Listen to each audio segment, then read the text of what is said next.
Ja kādreiz suņu kundziņš Frankijs bija mazais nabadziņš, bet tagad, pēc gada ilgas kopdzīves ar Veltas kundzi, ir mazais dārgumiņš. Šoreiz ķepa uz sirds laimīgais stāsts ir no Jaunrundāles.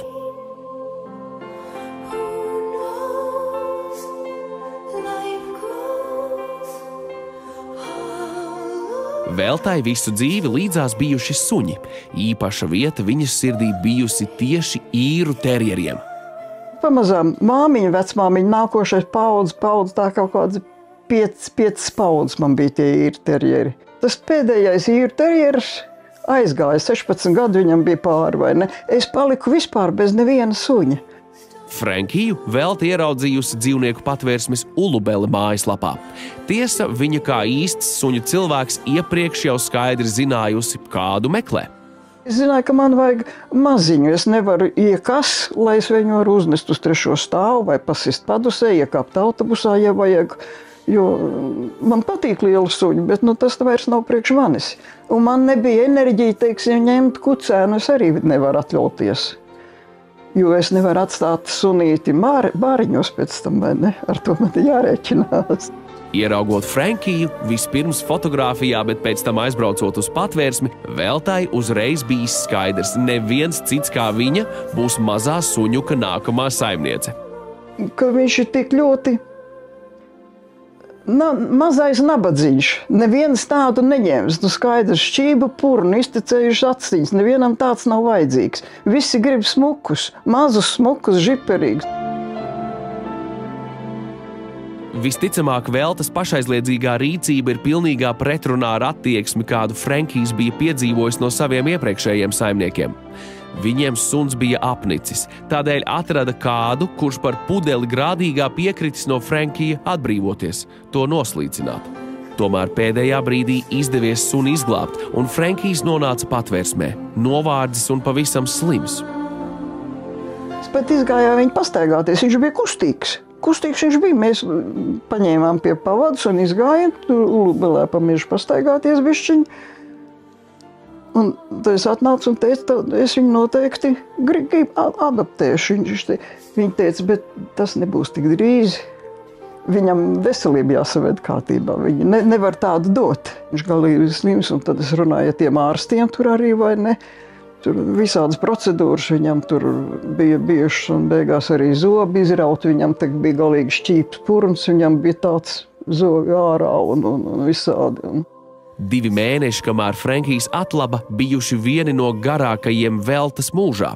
Tomēr šajā laikā nākamā saimniece reizi nedēļā devās to apciemot, pavadot ceļā gandrīz visu dienu. Tādā veidā pierādot, ka galvenais ir vēlēšanās un apņēmība, bet ierastās atrunas nav laika un ļoti tāls ceļš neiztur kritiku. Autobus pie durvīm uz Bausku. No Bauskas autoosts uz Rīgas autoostu. No Rīgas autoostu es sameklēju, kas ir uz Ulbraku kāds iet autobus, un ar autobusu aizbraucu līdz tai pieturai, un tad tālāk kājām. Lai arī pagājis jau vairāk kā gads no abu kopā būšanas, Velta nespēja noticēt, ka rūgtā pieredze nav ietekmējusi suņuka uzvedību, un tas joprojām spēja uzticēties cilvēkam. Viņš uzvedējās tā kā viņš būtu bijis mājas suns. Viņš zināja, ka mājās jāuzvedās. Viņš zināja, ka jānokārtojas tikai, kad ārā iet, ka iekšā viņam tas nav jādara, vai ne. Un labprāt viņš paēd uzreiz, vai ne. Un mīļākā vieta viņam, kā visiem iepriekšējiem suņiem, bija tajā pusē uz loga. Par drūmo realitāti, ka nebaidoties no soda, daudzi joprojām cietsirdīgi izturas pret dzīvniekiem, Velta bez dusmām un izmisuma domāt un runāt nespēja. Mēs esam tik bezspēcīgi ar viņiem, ar šitiem dzīvnieku spīdzinātājiem. Likumi jau vispār ir, bet viņi jau netiek piemēroti.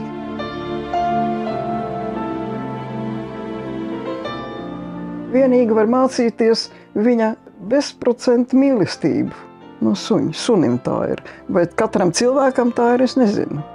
Lai arī Frenkiju Velta reizēm netīšām nosauc kāda iepriekšējā suņa vārdā, tagad savu mīlestību nedalīti dāvā viņam, un pati smēj, ka ar katru jaunu mīluli gan apstiprinās vecās, gan nāk klāt jaunas atziņas par suņu un cilvēku attiecībām.